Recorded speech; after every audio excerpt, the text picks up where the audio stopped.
10,000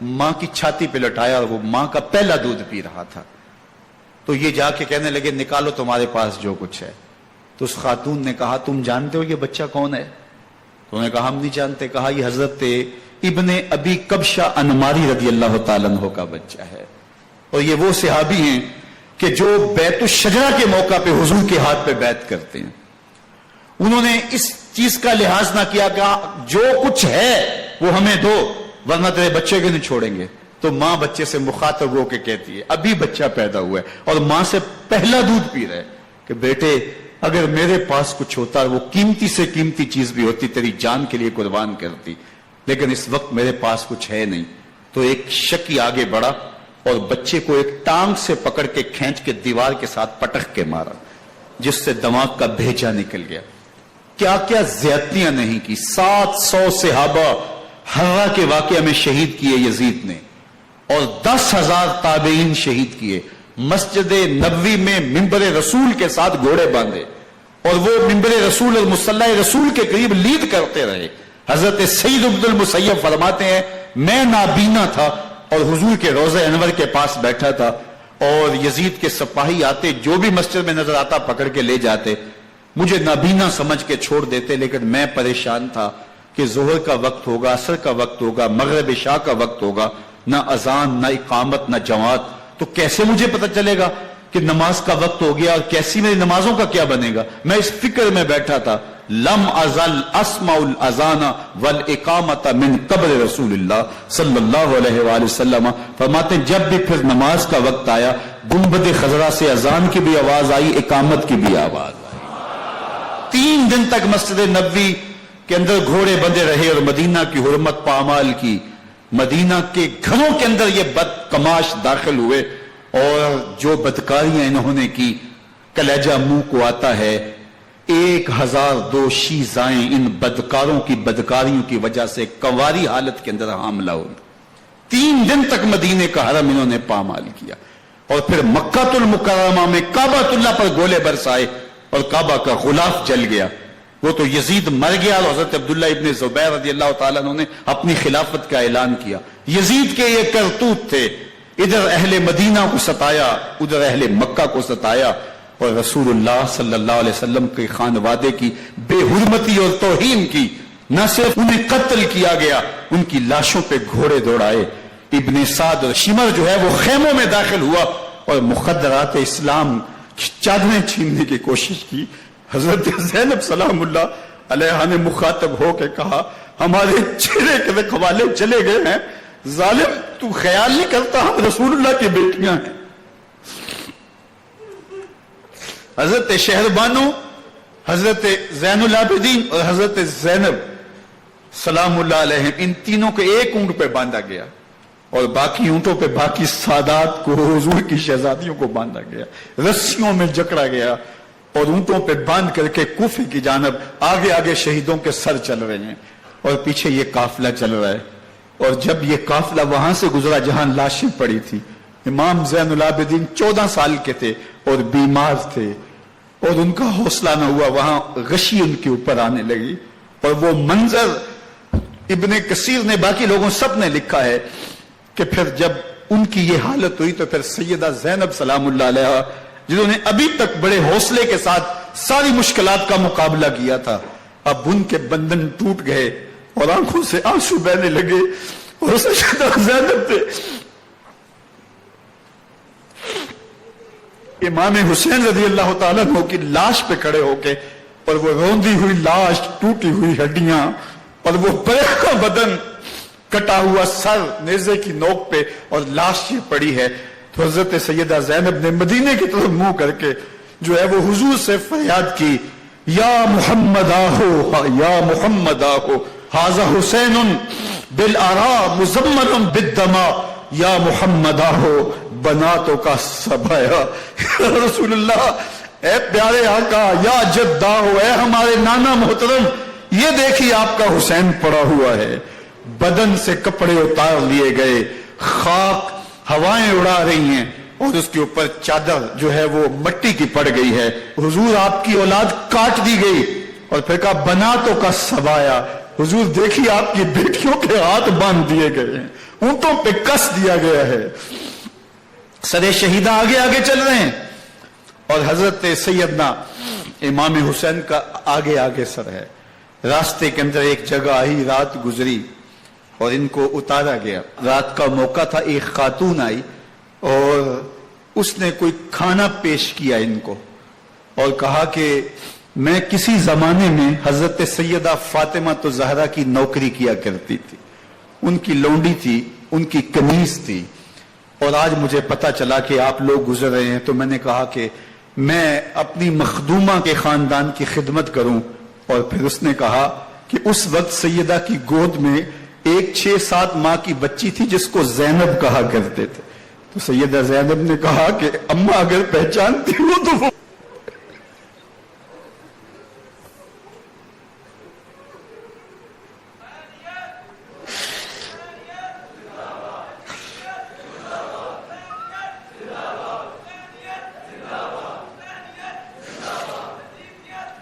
یہ تاراج اور لٹا ہوا کارواں پھر وہاں سے کوفے میں کیسے پہنچا، اور کوفے کے اندر سیدہ زینب سلام اللہ علیہا نے وہ یزید کے دربار میں، ابن زیاد کے دربار میں وہ جرأت آمیز جو باتیں کہیں، اللہ اکبر، زینب کی زبان میں علی کی خطابت بول رہی تھی، اور پھر دشمن اور دوست سارے رونے لگے، اور وہ کیا دل گداز منظر تھے۔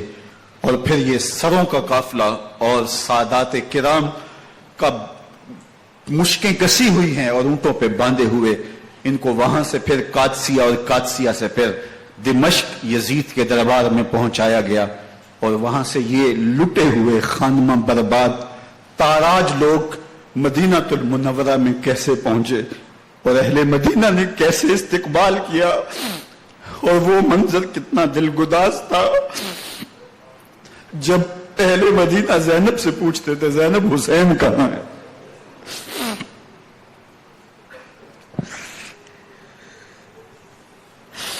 بے مروت بے وفا تیرا بھی کیا افسانہ ہے، جس نے اپنی ہی شمع کو گل کیا تو وہ پروانہ ہے۔ اپنے پیغمبر کے شہزادوں کو اور اپنے پیغمبر کی شہزادیوں کو جو دکھ اس امت نے دیے، یہ کائنات کی ایک انوکھی داستان ہے۔ اللہ ہمیں اسوہ شبیری پہ عمل کی توفیق عطا کرے اور ان کے نقوش پاک کی برکتیں دے، اہل بیت کی محبت ہماری روحوں میں جذب کر دے، اور جس عظیمت کے ساتھ، جس حوصلے کے ساتھ انہوں نے دکھوں کو جھیلا، جو دہتی آگ کے شعلوں پہ سویا وہ حسین، جو جواں بیٹے کی میت پر نہ رویا وہ حسین، جس نے سب کچھ کھو کے کچھ نہ کھویا وہ حسین، مرتبہ اسلام کا جس نے دوبالا کر دیا، خون نے جس کے دو عالم میں اجالا کر دیا، جو کہ سوزے غم کو سانچے میں خوشی کے ڈھال کے مسکرایا موت کی آنکھوں میں آنکھیں ڈال کے۔ اے حسین ابن علی تم پر سلام، نازش آل نبی تم پر سلام۔ ذرا میرے ساتھ یہ پڑھ لیجئے، اے حسین ابن علی تم پر سلام، نازش آل نبی تم پر سلام، تم پہ لاکھوں رحمتیں لاکھوں سلام، اے شہیدان محبت کے امام، لالا گو لالا بدن لالا کفن، اے چمن اندر چمن، زندگی ہی زندگی تیری حیات، اے حیات اندر حیات، افتخار ملت بیضا ہے تو، رب کعبہ کی قسم یکتا ہے تو، فخر کا دل میں دریچہ باز کرنا چاہیے، جن کا تو آقا ہے ان کو ناز کرنا چاہیے۔ وآخر دعوانا ان الحمدللہ رب